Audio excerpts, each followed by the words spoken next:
बिस्मिल्लाहिर्रहमानिर्रहीम। अस्सलाम वालेकुम वरहमतुल्लाह। अर्बुद्दू टीवी में आपको खुशामदीद कहता हूँ। सऊदी अरब में गुज़श्ता हफ्ते 15,209 गैर मुल्कियों को गिरफ़्तार किया गया।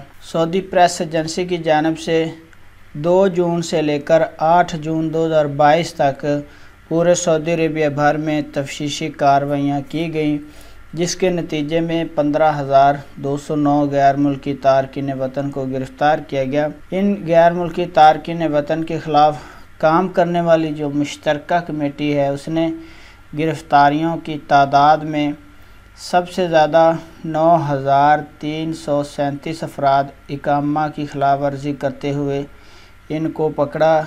इसके बाद 3,996 अफराद जो सऊदी अरेबिया की सरहदी कवानीन हैं उनकी खिलाफ वर्जी कर रहे थे, इस वजह से इनको पकड़ा।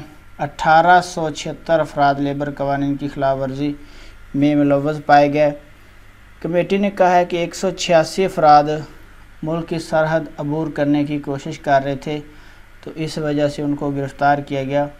इनमें से 40% यमनी हैं, 49% इथोपियन हैं, 11% दीगर मुल्कों के तारकीन वतन जो सऊदी अरेबिया में मौजूद हैं वो हैं। इसी तरह 79 अफराद को गिरफ़्तार किया गया जो सऊदी अरेबिया की सरहद अबूर करके बैरून मुल्क जाने की कोशिश कर रहे थे। ये अहम अपडेट मैंने एक हफ़्ते की आप लोगों के साथ शेयर की। जो सऊदी वज़ारत दाखिला ने रिपोर्ट जारी की है, एक हफ़्ते में 15,209 गैर मुल्कों को गिरफ़्तार किया गया। इनमें सबसे ज़्यादा जो इकामा के कवानीन की खिलाफ वर्जी करने वाले अफराद हैं उनको पकड़ा गया है। वीडियो देखने का बहुत बहुत शुक्रिया। अस्सलाम वालेकुम वरहमतुल्लाह।